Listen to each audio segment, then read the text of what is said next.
how can you fix this problem on your funny prank sounds app. So all you have to do, so you just click here on settings here. So when you click here on settings, it's going to take you to this list here. It's going to show for you a list like this.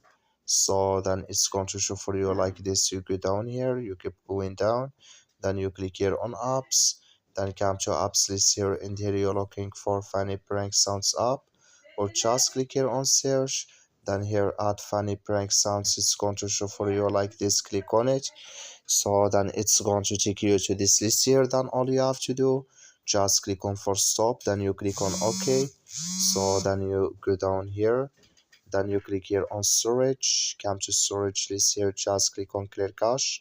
Then all you have to do, you just turn off your Wi-Fi and turn on it again, then it's going to work with you.